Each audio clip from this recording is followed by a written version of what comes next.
Inside, you see a set of steering levers, a radio microphone. This is Precinct 57. How may I assist you?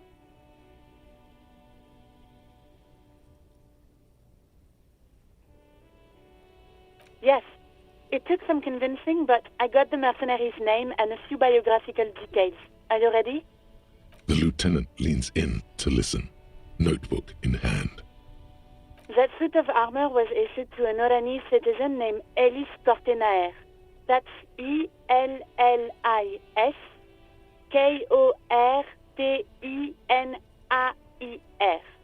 Exact date of birth, unknown.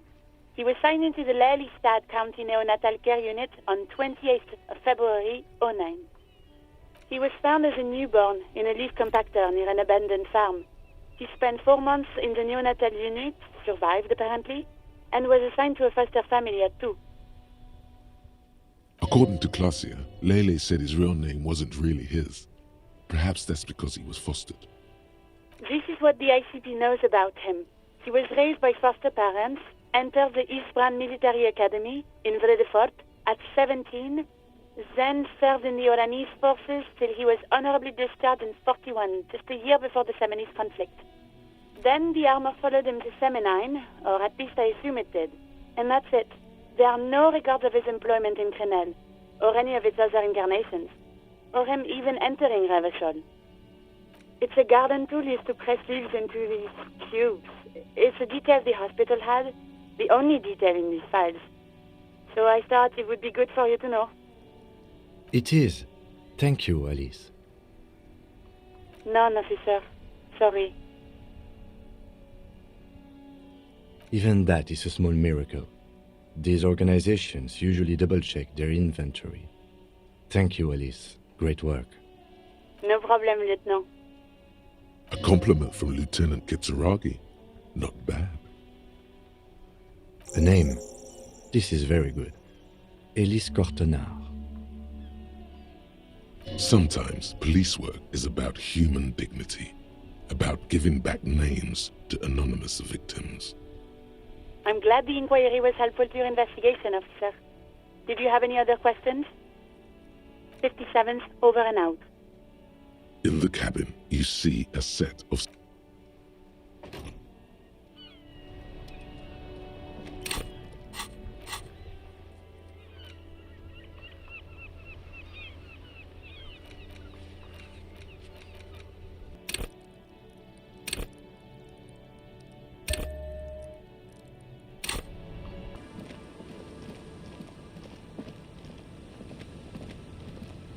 The waves are beginning to die down. Look at those little bastards. Simmer down.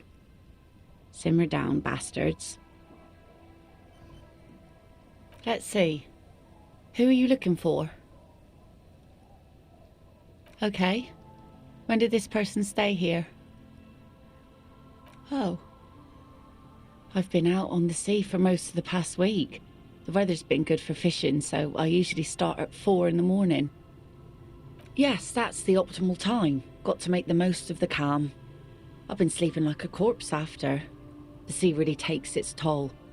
Now I'm just waiting for the wind to settle to get out there again.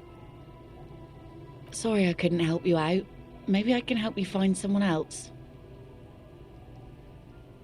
Well, how can I assist you then, officer?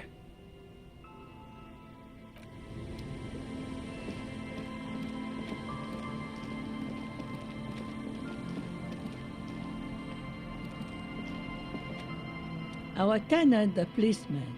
I hope the waves don't keep you up at night. What can I help you with? Nay, I haven't seen anyone lately. This is my little cinder block town. I know what goes on around here. She's being evasive. She knows something. There was a murder in Martinez. She might be a suspect. We would appreciate your help. Would you now? I know how this world works, and it doesn't work when people tell on each other. No, it's not like that, man. With him we called you. Right now, you just arrived by yourself. like a raven plucking at the window glass. There's not much to tell. People come and go. Now, was there something else? I see, ma'am. I hope you don't mind if we look around anyway. You should look around your shack. Maybe she's rented it out to others too.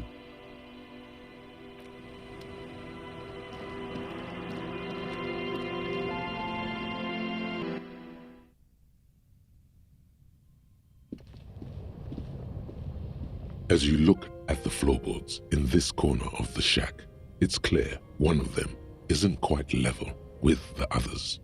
The edge of a floorboard next to it looks scratched. Hollow space underneath the floorboards is dark and damp. You can barely make out the mixture of sand and sawdust below. Nothing particular catches your eye. Looks like more reeds. There might be something hidden inside the sand though. Something bad. Someone's night thoughts. A last resort. A bad idea. You stick your hand in and start combing through the sand. Dry, not like outside. Fine dust. And then something hard wrapped in paper. A small cylindrical object. You pull it out. A bullet. A 9mm bullet, to be exact. Fit for all muzzle loaders of that caliber. Like your own Villiers pistol, for example. The floorboard isn't interested. Maybe the washerwoman is. You have enough to confront her with. It's extra ammunition. She's locked and loaded, ready to fight some cops.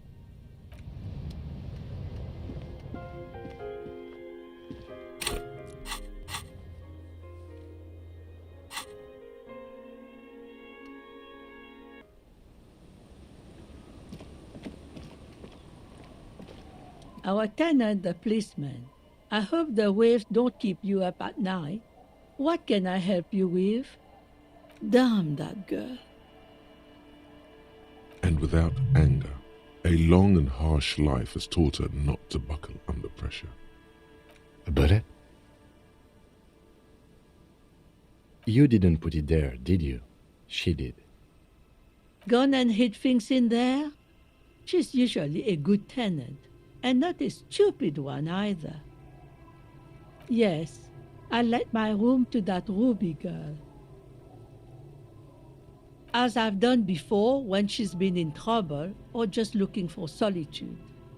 I've made it clear, we welcome all kinds of people here. She came last Friday, left on Monday in a hurry. What has she gotten herself into, that girl? That's for the police to find out. Right then, please answer each question to the best of your ability. I'm sure we have a few. Yes, early with the dogs, around 8 o'clock, I think. I cleaned it, like I always do. No. She's good company, knows how to talk to an old woman. At my age, you don't get a lot of quality conversation, so I really appreciate that about her. This Ruby is an old lady whisperer. She knows how to work the village elder, unlike you. Did she talk to you much during her last stay? No, she was mostly silent this time, kept to herself. She tried not to let it show, but I could tell she hadn't come to fish. Usually she likes to cast a few lines, but this time she mostly stayed in her room. She wanted to talk to her, as they usually do, but she was brooding. How would I know? She's a gruff one, but not violent. She doesn't go around toting a gun. You could ask her about your hunch, that it was a desperate measure. See if she thinks Ruby fits the bill. Aye, do tell. Exit from what?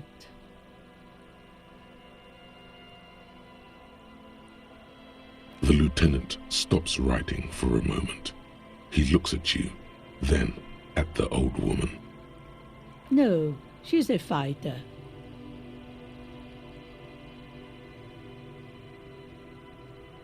Nothing of the sort. Sure, she was no stranger to the bottle. She fit in that way. But I only knew her to have a beer on the beach while watching the sunset. She isn't what you'd call a drunk. Even offered me some from time to time. Said it was part of the communal life. But I never saw her lose control of herself the way some people do. Not that I know of, though she was into nice music. She once showed me a few mixtape millions she'd made. Although I guess she was pretty handy with the mechanical and technical stuff. Even fixed the heater in the shack. You should be thankful for that. I don't know. Further up the coast, she tried to leave quietly, but the hinges on that door screeched like a cat in heat. Woke me up. I heard her rushing in those heavy boots, heading up north. It's a peninsula. She might be trapped. You'll never find her, you know. She knows the coast like the back of her hand. You only just arrived. I wouldn't worry about that, man. We are persistent. Are you sure you would rather stay here? Get a nice cozy fire going in the heater? Seems like a better idea to me. No, you can do it. You still have plenty of juice in you before you drop. Behind the cinder block houses, old pre-war ruins rise to the sky like dark palaces. The wind calls. What more do you want to know about? Yes, let's hear those other questions. Not much. Where's the some? So, they don't hold service. No, we've tried, but before you get to the church, I don't know exactly. Of note, the old fish market up on the board. No one now. What catch we do bring in goes straight. What? You and now you know everything there is to know about this coast. Just this is pretty much a non-place. A gap of a Between here, an old mill. After now the goodwill ran out. Well, and then there, Lilia, I'm sure you did. Nature keeps them in rotation. she nods, rinsing another piece. One thing, officer, if you do find her, please go easy on her. She's a good girl, whatever she's gotten herself mixed up in.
An old door, worn by elements, guards the depot.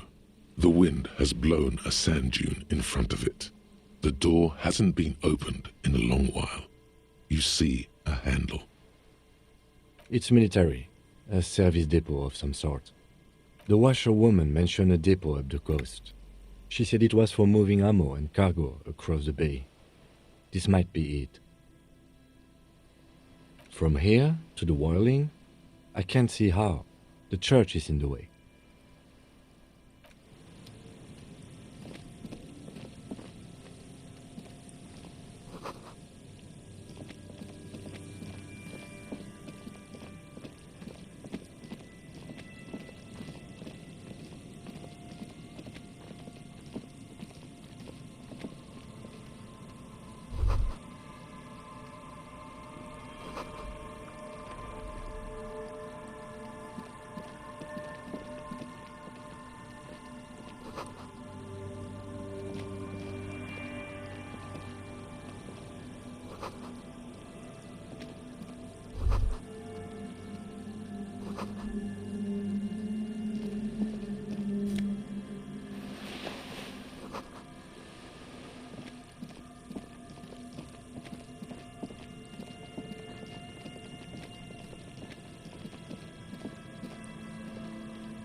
Is there something here that would indicate a sniper used this place as a nest for taking the shot?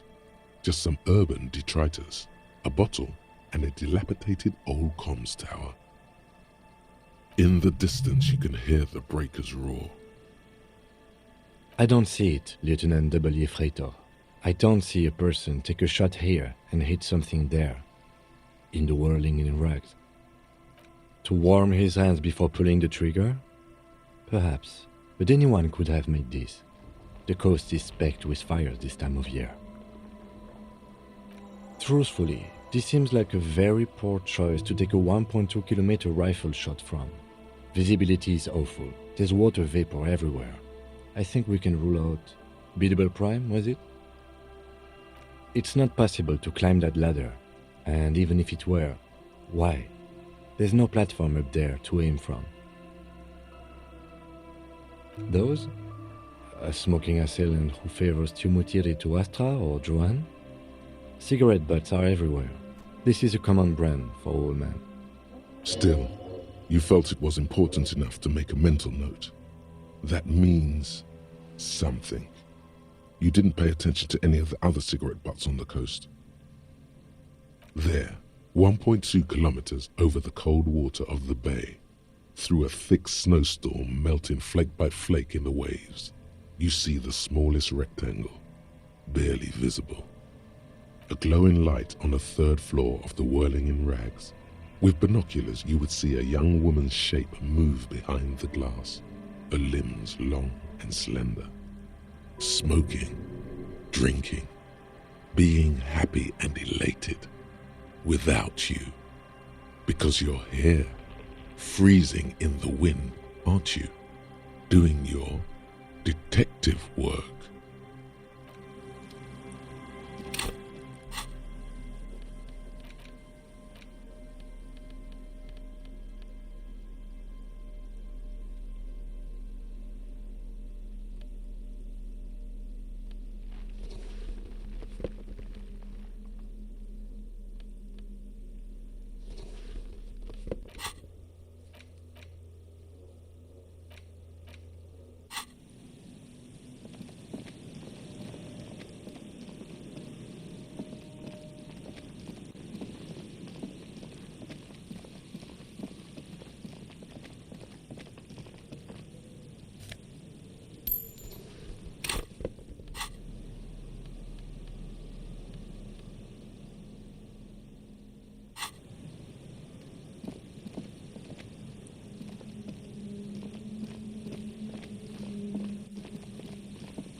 Someone has left an unidentifiable article of clothing on this railing. It smells really bad. It's streaked with dried seagull shit and tangled with pieces of seaweed. A dangling arm suggests that there might be a jacket beneath the crust of filth. It seems likely that it was left in the surf until someone laid it out on this fence to dry out. Unfortunately, that just seems to have stiffened it into a shapeless mass. Please tell me you're not taking that with you.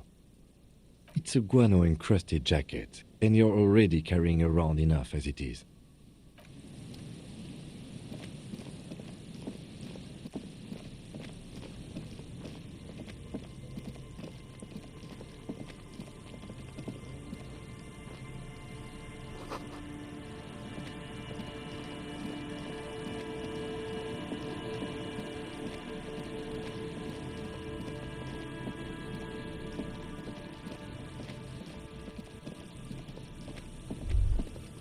The remaining windows rattle from a strong gust of wind. They're covered in a thick layer of grime. They must have been like this for 40 years. Dripping water falls from a high place. All you can see is the shadow of a collapsing staircase. There's rust and corrosion on the bars. They're foaming with it. And a small layer of white salt from the sea. No, I won't even try. You know, I had a partner once. They called him Eyes, because he had to show me things. It's that bad. Well enough, actually. It's odd how that works. I'm no sharpshooter, but I passed my shooting courses 7 out of 10. His hands lead the way when it comes to that. And his shoulders. It's reflex.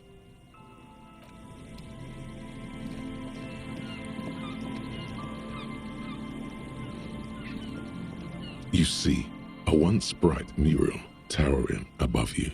The signage has peeled off over the years, but you can still make out Feld Electrical R&D. A slogan used to intertwine with the loops a long time ago. Now only a shadow of peeled letters remains. It says, "Tomorrow is just a whisper away." Looks like tomorrow never came. Above the mural, a collapsed roof, broken windows set in walls that are cracking and will soon also fall, and the coastal breeze rustling and sighing in the remains of the edifice. There's something in the wind. Sometimes the only way to go forward is to fail first. Maybe we could, ask the man who's pointing at the building. Great idea.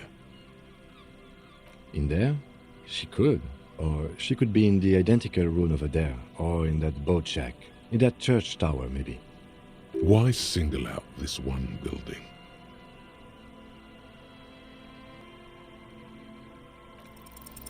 Even though you're sure you succeeded, all is quiet. There is no cold hand brushing against your forehead, no rustle in the reeds. The wind has died down. The ruin in front of you is silent as a tomb. Trying to talk to the wind, the city, whatever you thought would happen, did not. And now you're just standing there with your hands fallen to your side. Is trying to talk to the city something you've done before? Is it in your secret repertoire? A trick for when you're out of ideas? How do we? I was really hoping she'd be in the village. Okay. She's probably north of the village, and this place is a peninsula. I think there's people west of here. We could ask them. Indeed. You hear what sounds like two men arguing where the lieutenant is pointing. And then there's the church. If I were a murder suspect, I would not hide in the most prominent building here. But who knows? Maybe she's reckless. Anyway, we do it the old-fashioned way, sector by sector. Go over the whole peninsula, ask the locals, enter the places where we can enter first, like we did in the village. Then, if we're desperate, we can look where we can't enter. Bunkers, storm drainage, this place. I'm sure it won't come to that. Walk the coast, the old boardwalk, the reeds. You can always come back here and talk to the wind again. Look where it already got you. Buckle up and raise your collar. This search is going to be wet and cold.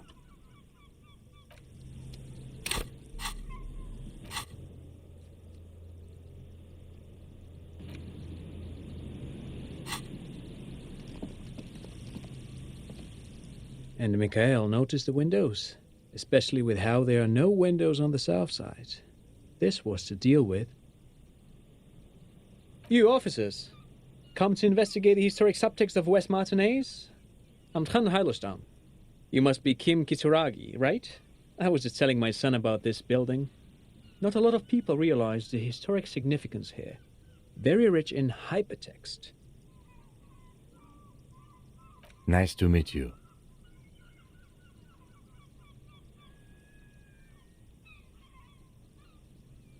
Oh yes, so Mikhail, They had to deal with monitor glare, especially in the summer. They still had vector monitors back then. That was 49 years ago. So they didn't have windows on the south wall. No, I can't say that we've met before, but I've heard of Kim, of course. Mikhail, say hi to the officers.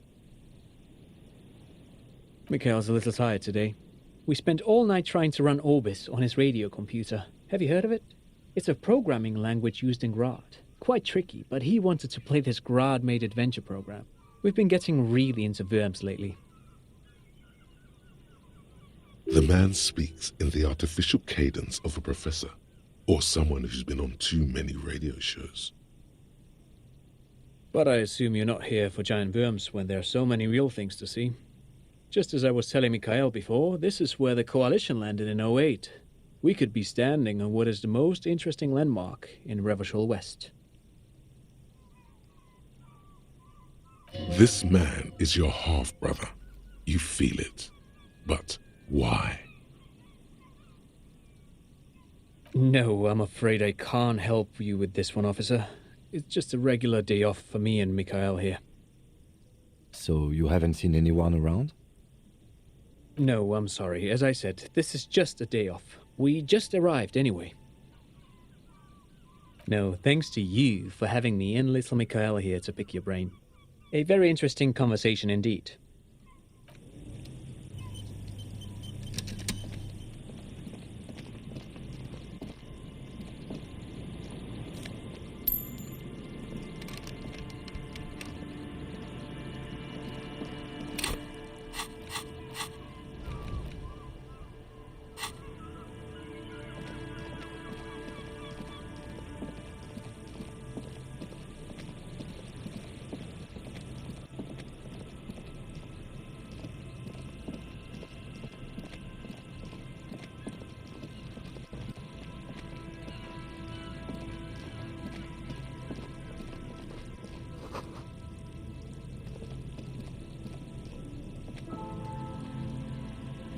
A metal and plastic contraption bobs up and down amidst the trembling reeds. At first, it just looks like trash, but if you look closer... That, over there. Must be the boy Klaasje told us about. The one she hid her passport in. We should take a look. You lift the boy out of the water without much effort. It's not tied to anything. The cords dangling from the bottom appear to have been cut. The number 11 has been written on the yellow plastic. It hasn't been in the water for very long, but it's already discolored and slimy with silt. A latch holds it close, but only just barely. The brittle metal of the latch has cracked. Simple construction. Very unsafe. There's something in there, splashing around. It smells like you would expect it to smell. A concentrated version of the coast. Salt, industrial slop and decay. The water this side of the peninsula is cleaner. Actually, smells a little salty. A shot glass's worth of seawater pours out. Some algae, and nothing else. Well, damn.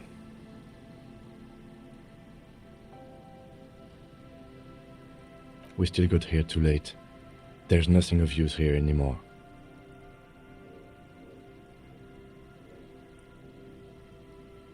I have no idea.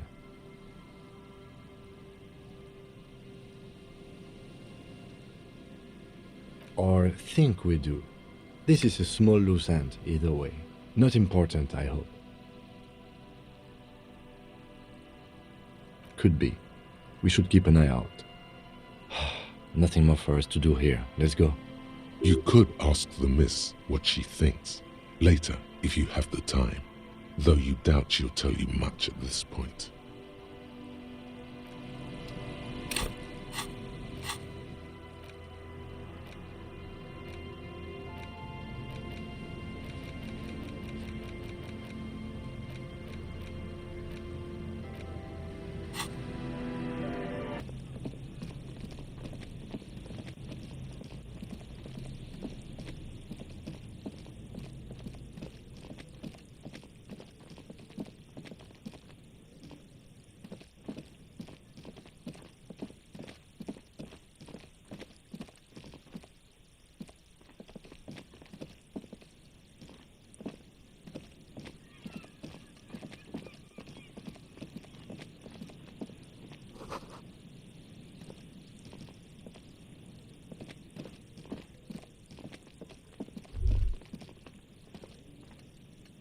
There's no way the perp is in here, officer.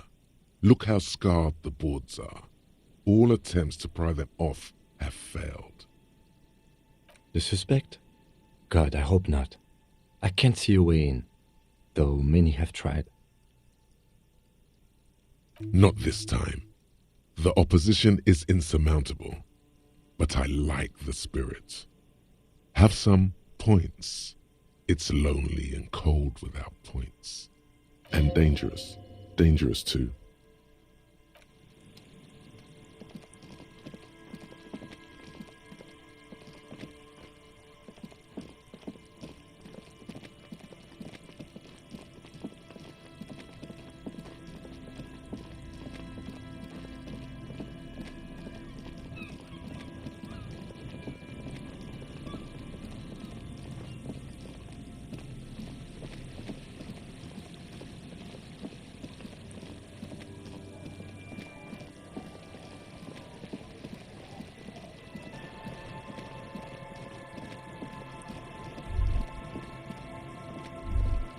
The light vanishes inside the concrete slit. The structure goes deep under the earth. There's no echo and no answer. Maybe it's just a storm drain for the sewer. No idea. Could be connected to one of the buildings around here. We might find her down somewhere. There's an old storm drain system beneath Martinez that's mostly collapsed. Revachel's sewage system has been built and rebuilt 4 or 5 times now. In conclusion, she could be under any building. I hope not.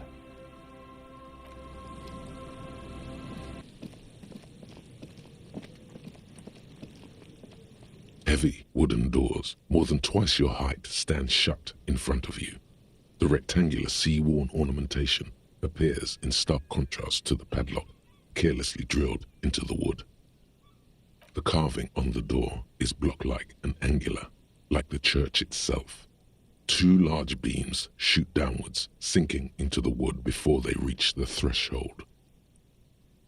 The surface is smooth from the wind, but moist to the touch. Nothing happens, only the sound of the padlock rattling against the door. I don't think that's going to work. Do you think our suspect is hiding inside? The lieutenant nods silently.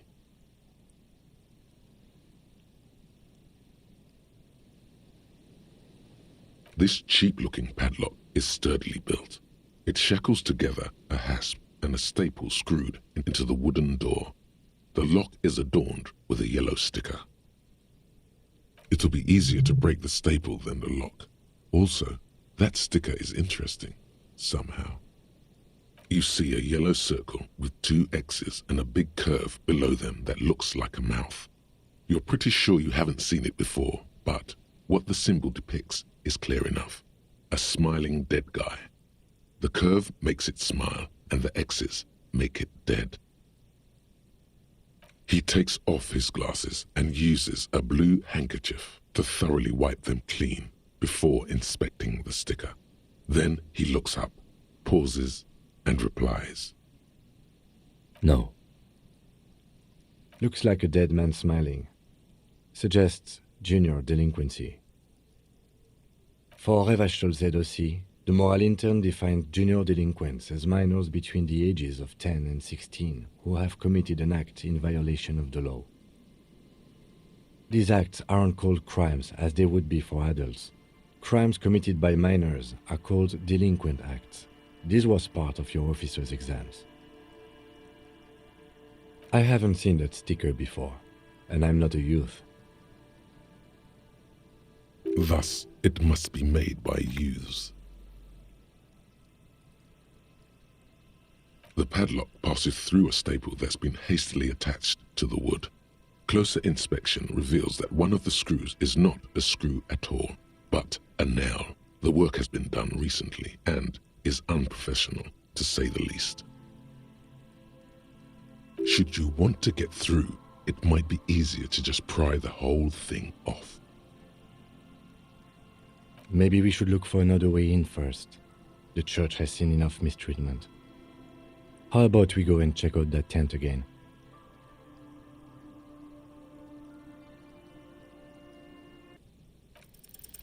There's nothing like the sound of a sticker unpeeling.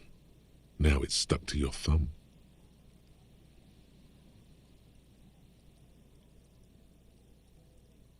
Looks like today was a gold star day.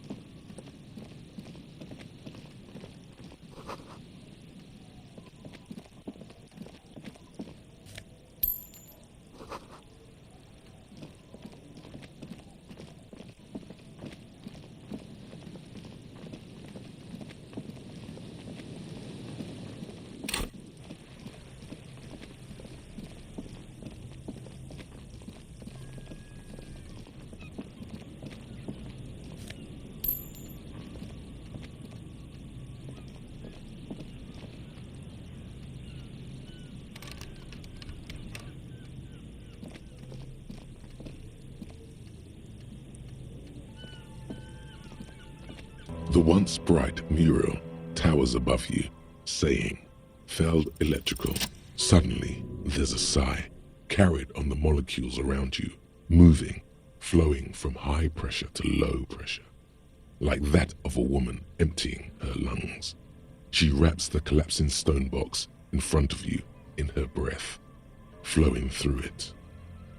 In through the collapsed roof, flowing down a concrete staircase to the basement, sweeping away footprints in the dust on the stairs, and then the beach below the boardwalk, its winding tunnels, a whisper away. She's down there. Okay, why?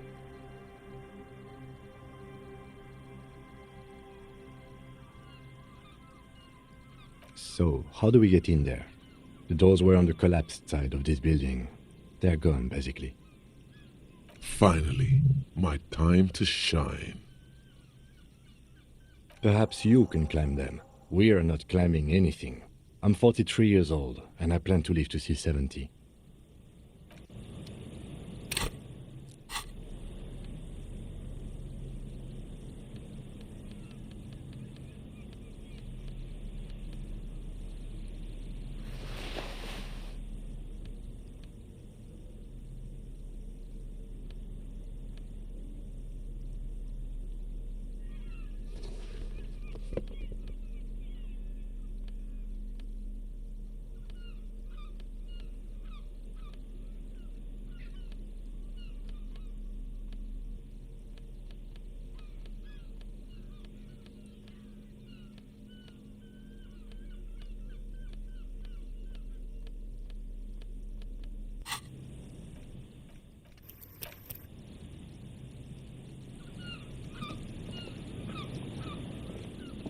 A rusty ladder leads to the rooftop. Some of the rungs are missing.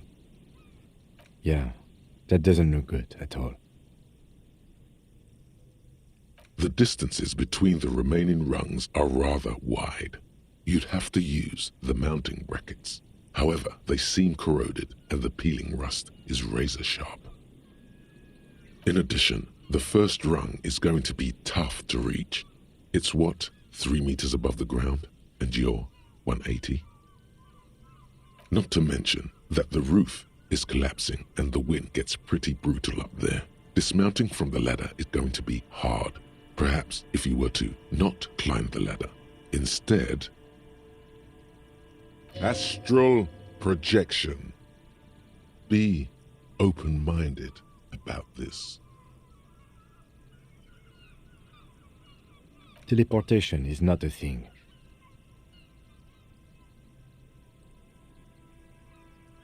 This really has nothing to do with adventure. We are dealing with basic physics here. Oh yes, it could hurt a lot. He is restraining himself from using a parental tone with you right now.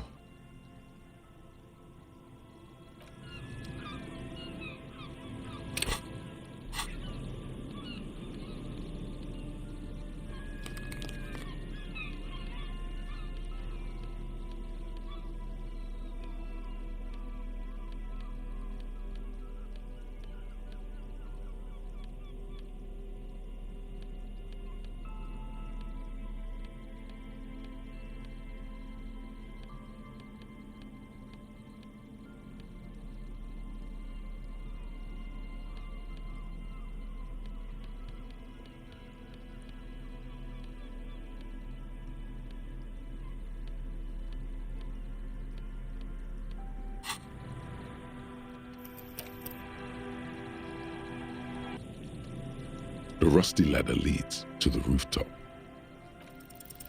All you need to do is close your eyes and concentrate. Darkness enfolds you. You can feel the distance between the bench and the first rung of the ladder. All you need to is... Zoot, zap, pow, crinkle! It's like magic. You feel yourself disappear, your atoms fading out of existence. Oh my god, I can't believe it. Bam! You find yourself on the roof, having mastered the art of physical displacement. I just saw you climb the ladder. You just climbed it like a regular person. The wind at the top of the building starts howling loudly, blowing away the lieutenant's voice. Faintly you hear, Never mind. Find a way to let me in when you get inside. Don't go adventuring without backup, especially if we think the suspect may be hiding here.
Two rusty metal plates that slide apart form a crude door.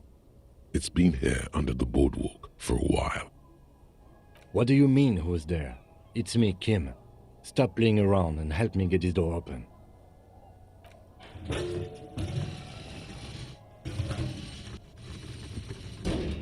The doors seem to be on rails, but they've gotten jammed.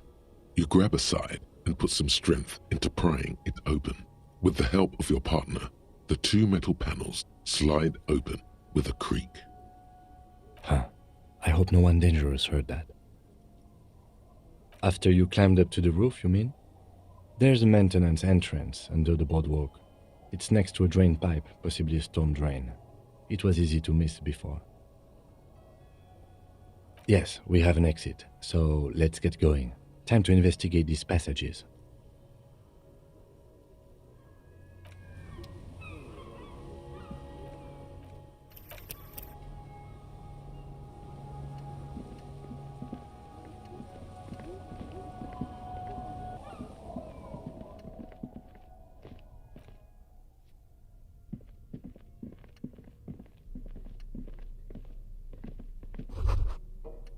This isn't just glass. These are old computation components. Yes, filament memories. From the time when wires were cast in glass, slides with an inlaid nervous system. The how was a closely guarded secret. Something that was locked in safes in human heads across the river where they were manufactured. As to why, your fingers don't know. So it is.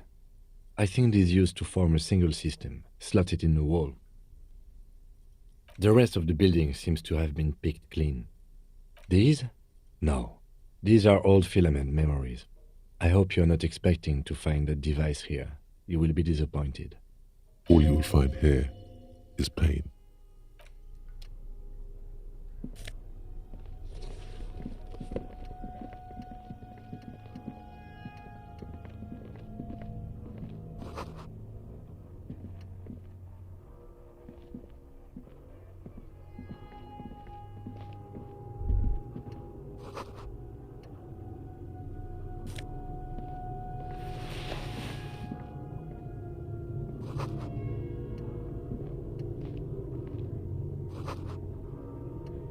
A mustachioed and mutton-chopped man, amateurishly depicted, gazes at you with sad eyes. The plaque reads, K. Mazov.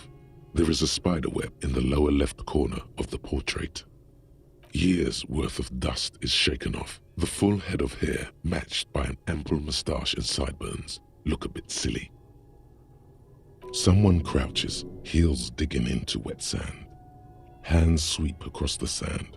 Grains sticking to the frayed skin of the fingertips. An old man sits on a slab of concrete and taps his fingers against the glass of a scope. You shudder. Yes. Looks like some latter-day radicals were hiding out here. They left a long time ago. Half a century? This was probably part of the network of defense posts the communards built against the amphibious landing. I think the purpose of this bunker was to produce propaganda. It would have had radio equipment back then, but that's all been looted. What most people think of as history has a tendency to linger in random neighborhoods. Martinez being what it is, no one has gone through the trouble of cleaning out the old bunkers. I won't stand in your way, but only after we're through with this case. Millions of depictions of Mazov have been produced. They're not all connected. Besides, that looked like some student. The youths always go for this kind of stuff. You mean like Ruby? No, I think we've stumbled on a piece of history.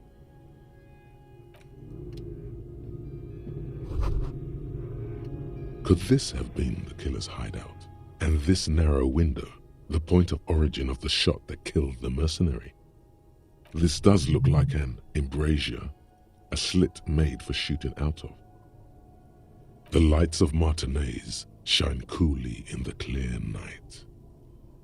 It's a great place to hide, and Mazovianism and murder are certainly not mutually exclusive, but there hasn't been anyone here in ages.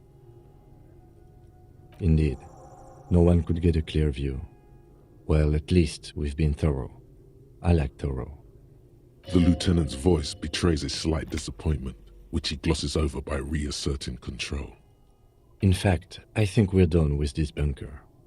After you, officer.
There it is again, like a swarm of hornets buzzing under your scalp. A strange tingling you can almost smell. No, what do you mean? I don't feel it, but we should still be careful. There were footprints back there, and I'm pretty sure they were fresh. Looks like our suspect. If she's in here, we need to plan our next step carefully. Once we detain a credible suspect, who knows what the Union and the Wild Pines will do? We'll set in motion events we have no control over. You will upset the balance of power in Martinaise. The deadlock between the company and the Union will destabilize. Keep calm. Go over the whole situation in detail. I leave that to your judgment. You already know what I think about cross-pollinating information like this. It's dangerous, but... He just can't be sure. Maybe it will yield something useful. Yes, there won't be time for that once things go down. Matter of fact, I don't think there's time for it now, but... Okay, why not? Whatever goes down might also affect her. The Union is watching her closely now. Not closely enough, you suspect, but still, good idea to visit her once more. You mean Morel? I don't see how cryptozoology and the murder investigation are connected, but the situation in the city will get tense for everyone. Well, we are not responsible for what we can't predict, are we? I don't think the entire city will be razed to the ground. If you can't predict it, there's nothing you could have done. I think I see a cavern. Maybe more cellars? I think we've been careful enough. We still have the element of surprise. I wouldn't be so sure. You haven't exactly been sneaking. Or maybe not. Either way, once we go deeper, there will be no turning back.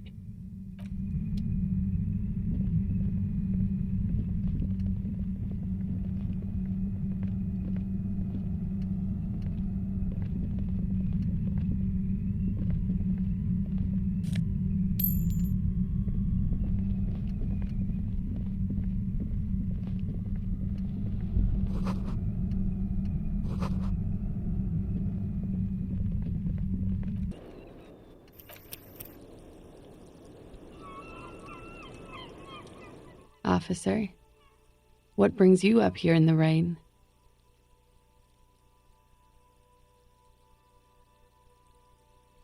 Oh. Did you take the document? No, of course not. As I said, it would have been too risky for me to use those documents anyway. My employer gave them to me. In truth, I should have destroyed them. She doesn't seem to be lying. She's genuinely spooked by their disappearance.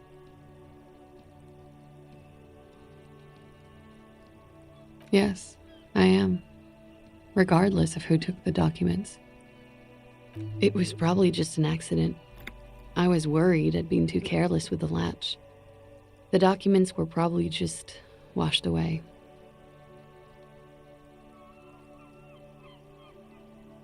Lies. Yes, we demand she be punished for deceiving us. We demand her anxiety. We demand her. She slowly lights another cigarette and steadies her breath, as if in the presence of some tiger.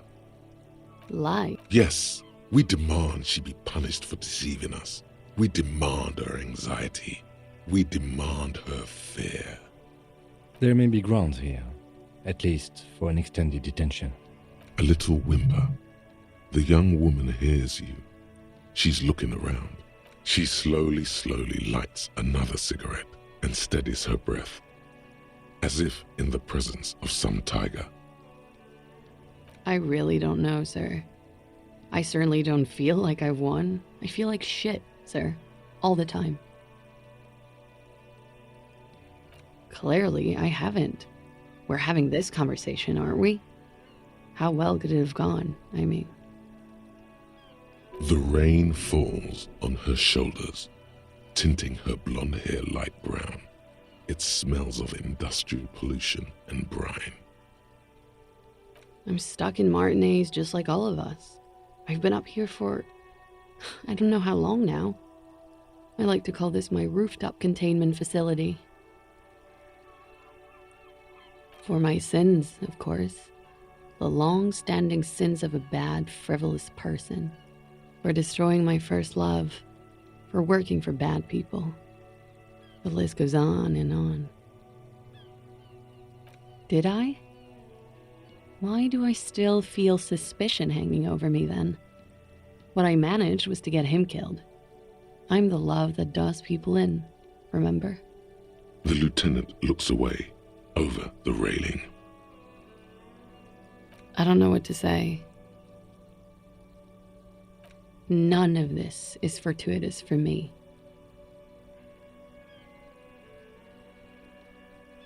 The what? Oh, those ones. I don't know, sir. I said I have no idea what to make of them. Honestly, I think they're just trash. I mean, there's no reason for me to think they're somehow connected to her. She nods, slowly, carefully even.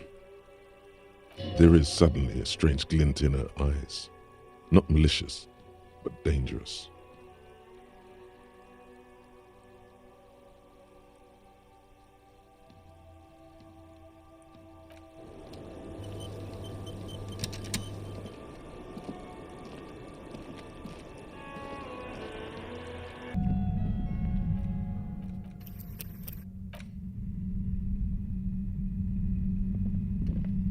Suddenly, your entire body is paralyzed.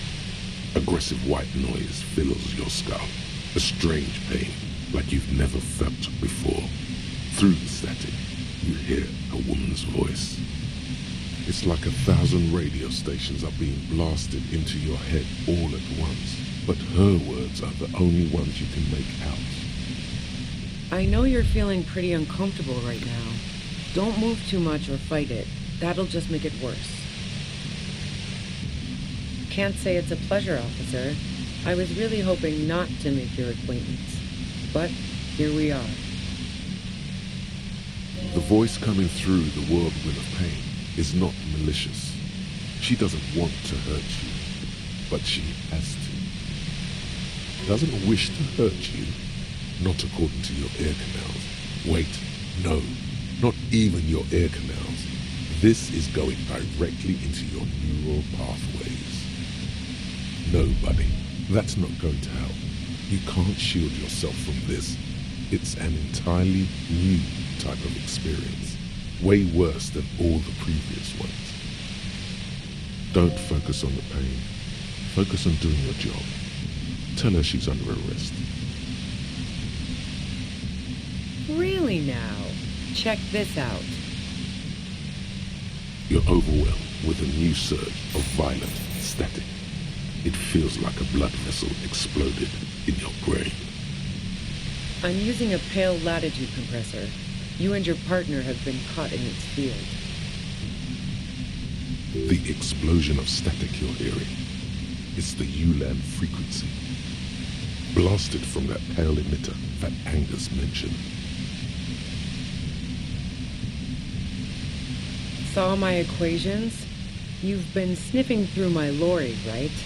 I expected as much. I am a bit surprised you knew what you were looking at.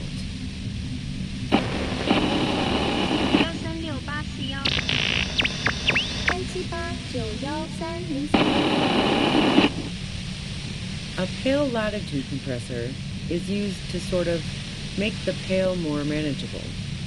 With a lot of these, you can force a radio signal grid on the pale, literally crunch the distance across it. Signals are relayed across a series of repeater stations fixed to buoys. Not a fun job manning those stations. All alone out there in the pale, people lose their minds in just a few years.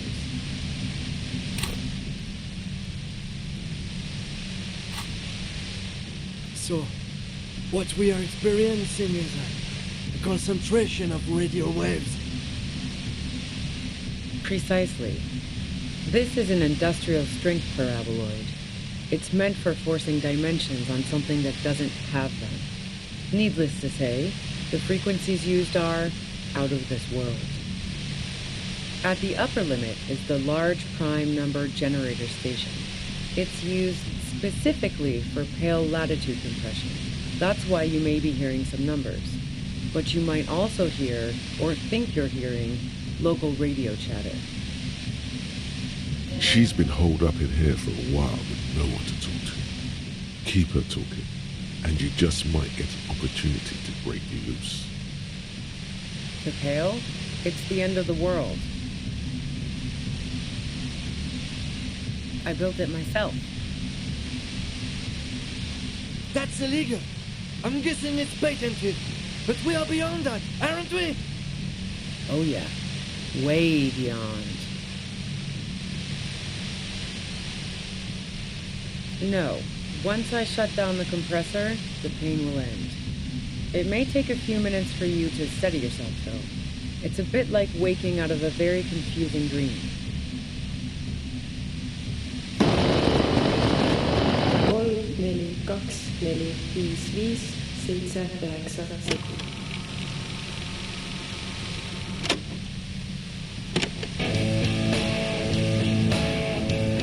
Yeah, I stuck my head in there before using it on you. It seemed like the ethical thing to do. Can't say that I enjoyed it.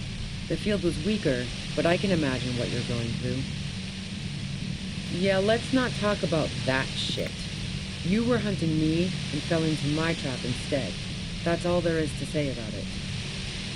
So she thinks of you as hunters, not cops, and of herself merely as prey. If you've got something really important to say, you can do it through the white noise. 2,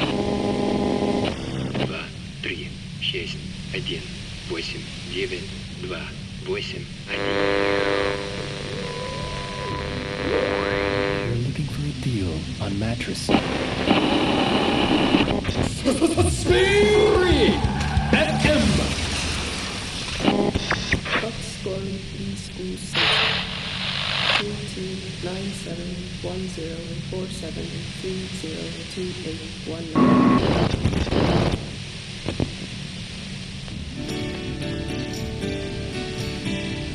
Turn this. God damn it. Fine. If you really want to talk, I can dial it down. I've also got a gun, by the way. The gun she's carrying is a 2-barreled front loader, not like the murder weapon. Well, it doesn't feel much better, but she can form sentences now. Thinking doesn't seem to hurt as much. Just keep her talking, and you'll get through this.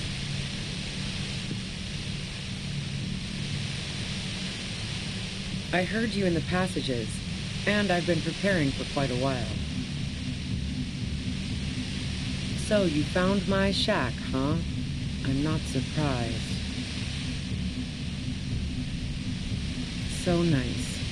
That's one knife I didn't want to find to my back. I was, before I caught you in the pale latitude compressor. I'm fine now.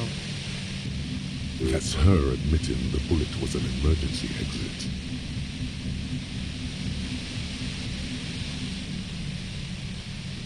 No, I didn't do it. I only helped stage the lynching, though I doubt that makes much of a difference to you. Who ratted me out, by the way? Was it Titus? No, he wouldn't have broken first. Oh, well, I guess I always knew she was a survivor above all else. But she couldn't have known I was on the coast. How did you find me?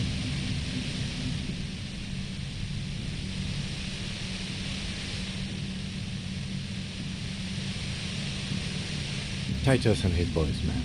They told us you were on the coast. Even now, Kim is a paragon of professionalism. He is trying to make a clean cut of telling her she was betrayed.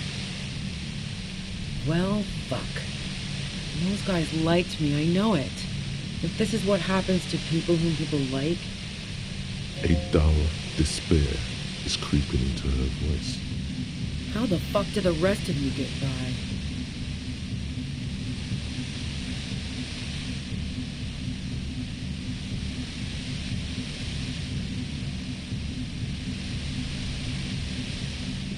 Like what? I already told you I didn't do it. A strong moral compass. She still wants the opportunity to make a case for herself. I didn't like him. Hardened mercenaries aren't particularly likable types.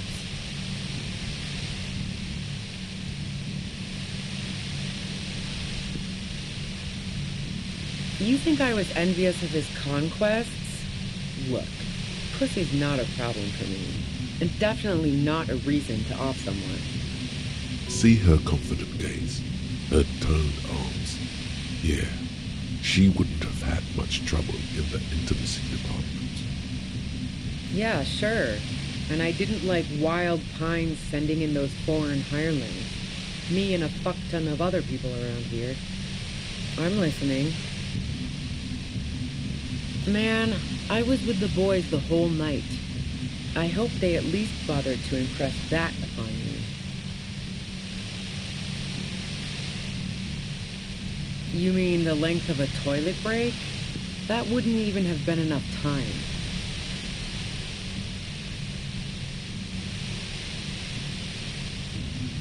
Wow, now I'm curious. Please, explain. No.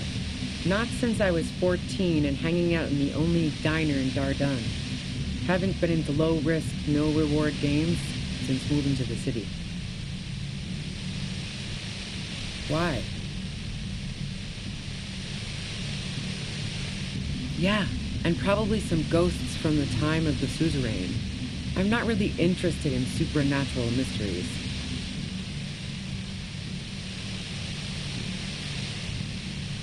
Not murder mysteries either, if that's what you're thinking.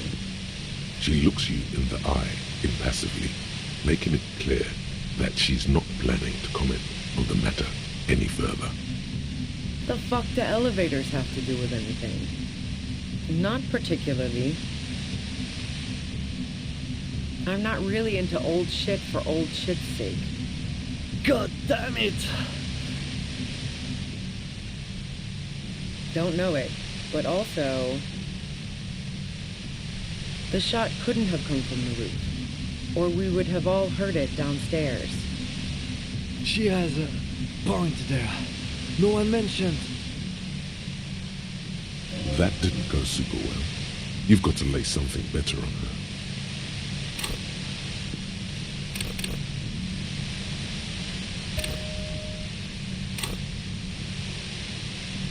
And the gun store, Trigger Happy Jacks. What did you think? That I'm going to squeal on my gun supplier? Sorry, I'm not that kind of gal. Sure don't. The breech loader? No. This is such a wipeout. A knocked way 80 front loader. 2-barreled. Not really what you were looking for, I'm guessing. That isn't it. No, they're not practical. Break too often. Yeah, evidence. I considered her a good friend, yeah. Wow. Pissing, pinball, and now peeping. I'm just not following your insinuations, Detective.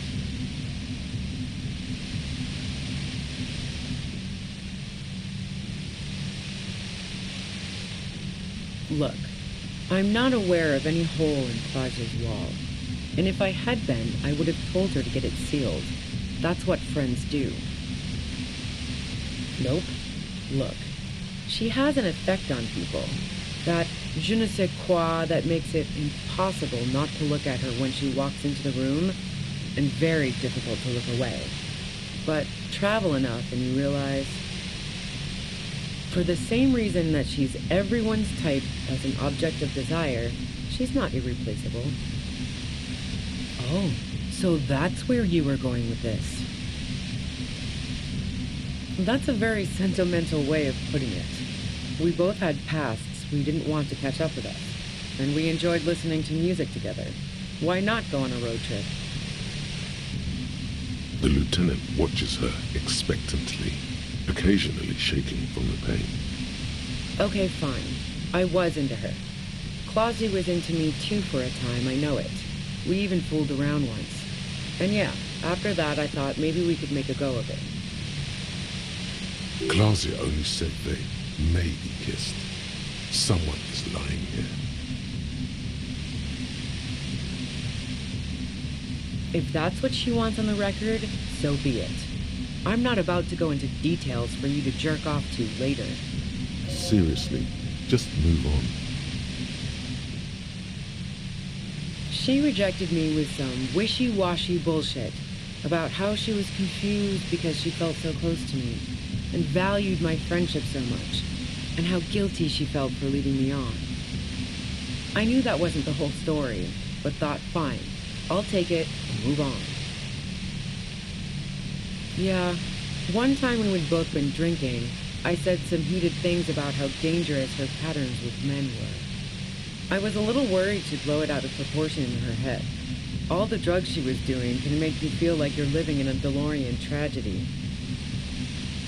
Yeah, the girl seemed terrified. The merc was beyond caring what happened to his mortal coil. It was a no-brainer. Go ahead. It's your body. And mine too, he thinks. But keep on. This must be done. Who doesn't? Oh, you probably mean Klaasje's rooftop. Sure, I've hung out there. She's got this great antenna. It's very powerful. I used it to tune into RCM frequencies. That's how I knew to be prepared for your arrival.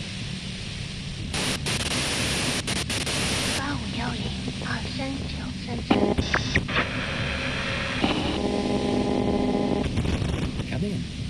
The view's pretty bomb, too. But you might say the antenna was the main attraction there, yeah. Along with Klaasje. Yes, I'm sure. And anyway, as I said before, the shot had to have come from afar. No. Gifts of flowers and candy aren't really my style. So now I'm leaving revolutionary symbols around? Come on. I never did understand why, when someone dies, a hothouse's worth of flowers has to die too. No, I did not. So, Heart of Gold Tommy fucked me over too. Never trust a musician. Okay, great. You got into my lorry on your own. What now? You're going to arrest me for drug trafficking? That's your prerogative. No. Gifts of flowers and candy aren't really my style.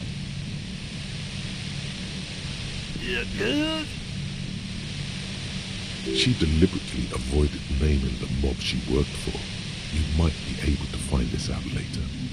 I got lucky being a dispatcher. Never had to do any of the really dirty work myself.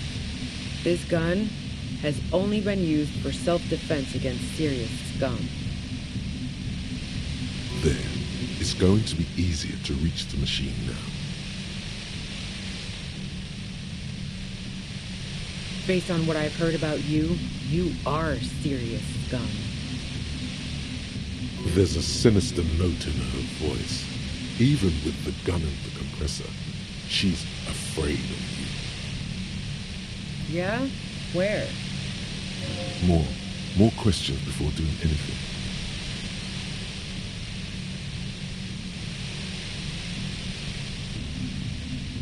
How should I know? As I keep saying, he already had a bullet in his head when I got to him, and there hasn't been any useful gossip over the radio. Those rings around her eyes, her tired voice. She's been staying up late, listening in on the conversations crisscrossing Martinez. Police radio? You've been following the case? Who hasn't? You know, I can still see him there, in Klaasje's room, lying on his side. He was still warm, but the bluish light coming through the broken window Made him look as though he'd been dead for a good long while. She eyes you warily, as though gauging your sincerity. She's refusing to adopt the demeanor of a cornered animal, a leader with no one to lead. She still wants to retain some control of the situation. It's okay. We just want to... All right, don't kill yourself over it. I was shooting the shit with Hardy and the boys over a few beers, like always. Then Klaasje comes in, all pale and shuddering. She sits down with a drink, trying to steady her nerves. So I grab a seat next to her. Oh yeah, super. But I didn't think too much of it at first. I'd seen her party hard before. This woman has seen people OD. Klaasje wasn't quite there yet, so why worry? No, I really didn't. She's not that easy to read. I just assumed she'd done too much blow. It wouldn't be a first for her. But no such luck. She was in some deep shit. She asked me to come upstairs. The merc she'd been going with was lying on the bedroom floor, dead. I knew she couldn't get the authorities involved, so yeah. You made it look like he'd been hanged. What? No. Faking a lynching was her idea. She looks shaken. She wasn't surprised to be ratted out, but framed. Yeah, in cold blood. It really surprised me how quickly she was able to get a hold of herself once we got up there. It was like she was another person. The party girl was gone. She asked me to help her drag him into the shower so she could wind the shower head around his neck to fake lividity. Then she dressed him while I went to get the Hardy boys.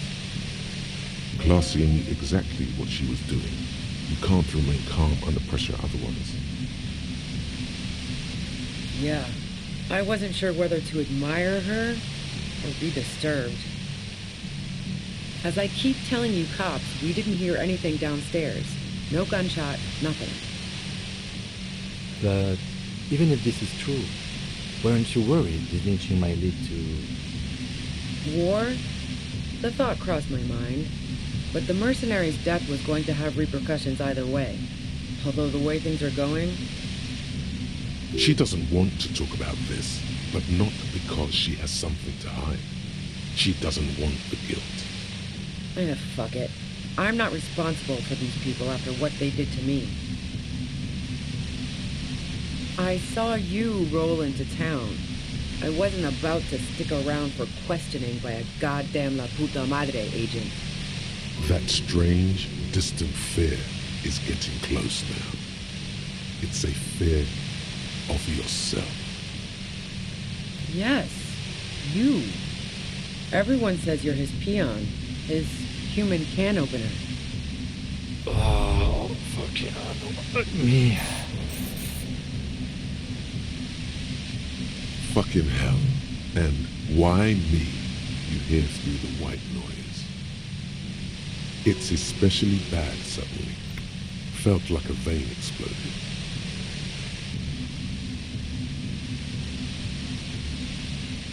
Everyone in Jamrock, the cops, the criminals. Why do you think I'm holed up in here with a goddamn death ray waiting for you? If she knows that about you, she must know your real name too.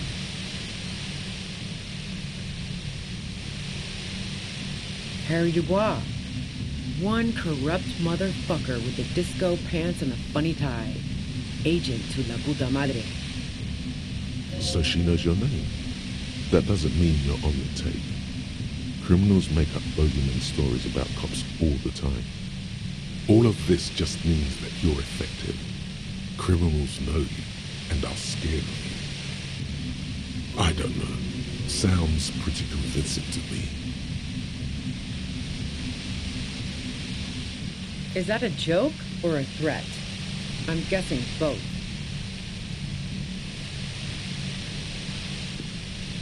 Yeah, sure. She doesn't believe you.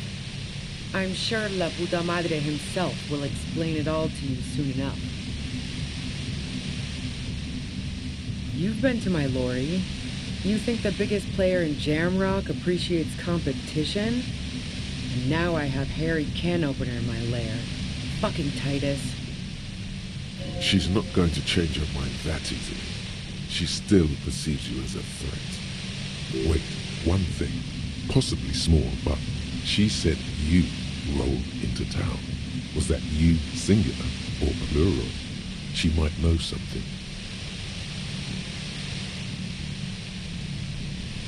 Yeah, you had your death squad with you. What happened to them anyway? Sure you do. I bet they're just outside waiting. I guess I'll take my chances. Well, it wasn't this scrawny dude. You had 2 guys and a lady. The guys looked pretty buff. Lady wasn't bad either. One of the guys seemed chipper, a blonde. The other had a brooding something or other about him. And the woman was the only one in uniform. All were carrying. That sound about right? No idea who these people are, literally. Well, this has been a great talk, really. But I think I'm going to hit the road now. What bunker? Don't know anything about it. No one's been around since I set up camp. But I'm sure I'm not the first vagabond to...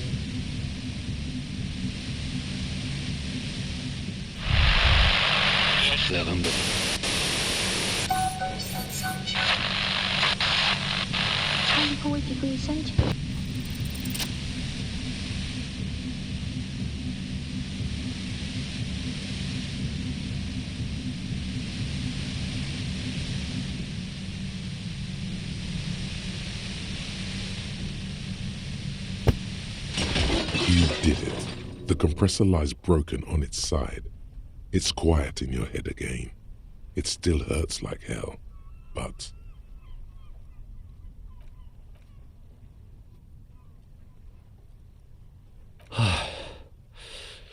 All good, officer. Be careful. She looks at the machine, assessing the damage. Her hand trembles. Oh, fuck it.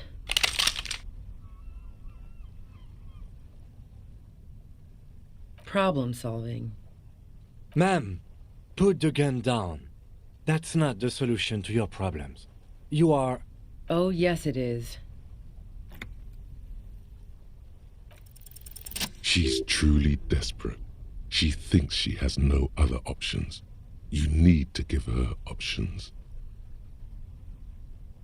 You know.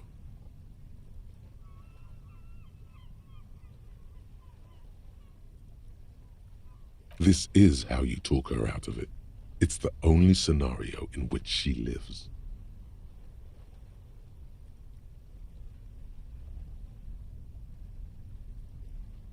She stares at you, frozen, the gun still in her mouth, eyes filled with dark intensity. Then something shifts in her. Her neck and shoulders relax, and her grip on the gun loosens. Day of miracles. I'll take it. She runs past you, then past the lieutenant, and disappears into the darkness of the tunnel. Good call. Yeah, I'm sure. I would have done the same had I not been incapacitated. He couldn't take it like you. It irks him. Then he gets over it. Her tent. We should check it out.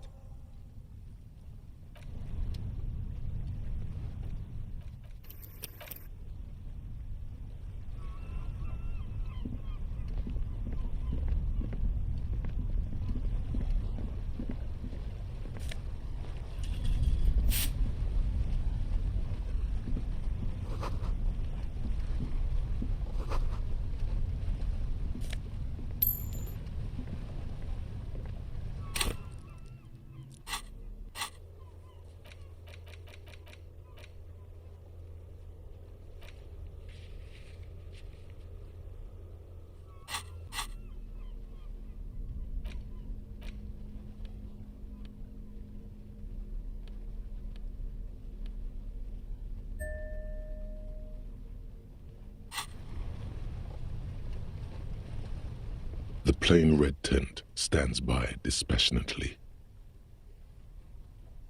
The tent looks old but well maintained.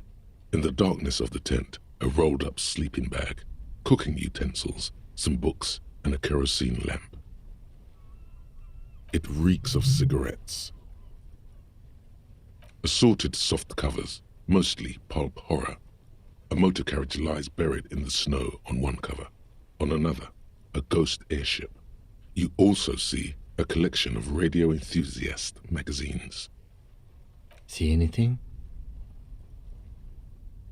Rager Monthly, Journal of Material Science. More Technological Digest. One of the magazines doesn't have images on the cover. It's not a magazine, it's a leather notebook. You pocket the worn brown leather journal. A trusted friend left behind. We should read this immediately, like right now.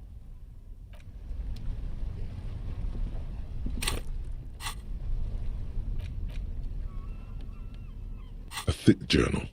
The cover is worn like someone used to carry it around in their back pocket. It's made of full-grain leather. The lower left corner of the back cover sports an embossed brand name, Schneller. The journal falls open. About 2/3 of its ruled pages have been filled. The large cursive of someone who writes quickly and confidently. Perhaps too confidently. Many phrases and even paragraphs have been crossed out, with tiny corrections scrawled above and in the margins. It's a mix of logistical notes, diagrams, and personal reflections, all dated. It's good she left in a hurry. We could learn a lot from this. Hard to tell exactly. It's mostly noted down in code. Looks like contact information, quantities, directions. There could be useful information about local operations in those notes. We have a junior sergeant at my station who's good with codes. I can give this to her after we finish this. Esoteric radio technology. The most recent ones probably pertain to the latitude compressor, sketches, calculations of distance and density. You make out a familiar spiral shape. Short, wry observations of people and places. Probably a way to pass the time on the road. Also, what appears to be attempts to sort through some difficult decisions. There are a few passages with many questions in them.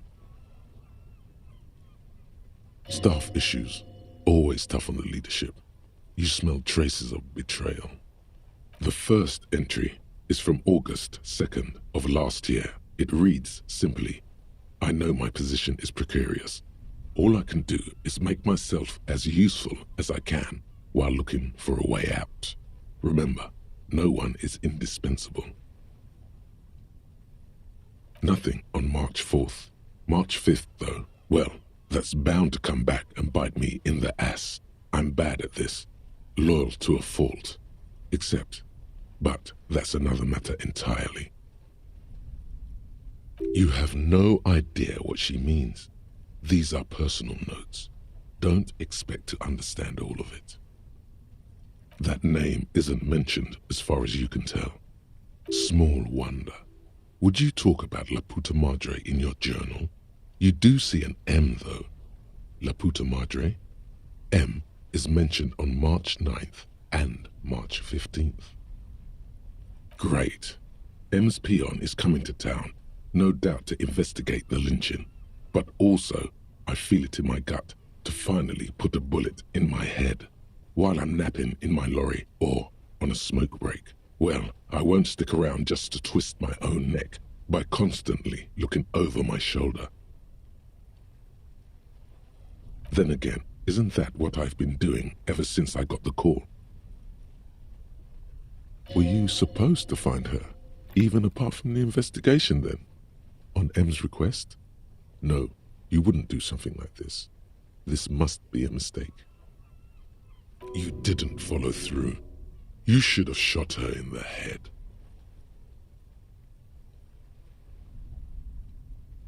The thought steadies your nerves. The journal stops shaking in your hand. Been holed up here for 3 days now. I'm used to being alone and all, but I don't know when I'll be able to leave, or if I'll be ratted out. They will rat me out, of course. I've made it a point to believe in the best in people, the boys, for example. But experience tells me. Did M feel truly betrayed by me? I was feeling threatened. He'd have to know if he threatened people, they'd take measures to protect themselves. Even I know that. Economic measures, first of all. Gotta make a living, right? I can still hear his voice in the receiver. Taste the plastic. The entry ends abruptly. The call was a courtesy. He must have held her in high regard to personally tell her he knew about her plan to run drugs for the competition. The most recent entry is from today. It reads, "Even when I leave here, if I leave here alive, what's my next move? Staging a lynching is a crime, even if I'm not accused of murder on top of that. Forever on the run. Not really my idea of the open road. Man, I was really looking forward to winning." It looks like she might have been framed.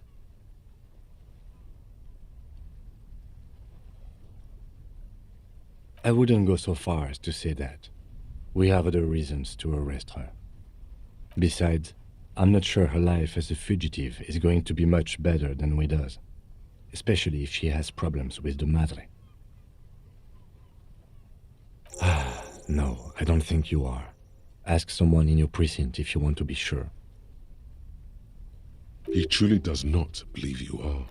Perhaps he shouldn't be so trusting. His trust is well placed.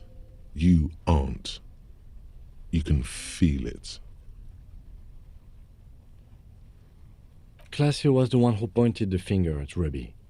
Perhaps she was trying to steer us away from herself, or maybe she had an accomplice. Either way, we need to keep an eye on her. One thing is for certain. We have business back in the whirling and rags. Questions to ask. We should get to it.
I'm afraid we don't have time for rest stops right now, officer. We should really get back to the whirling.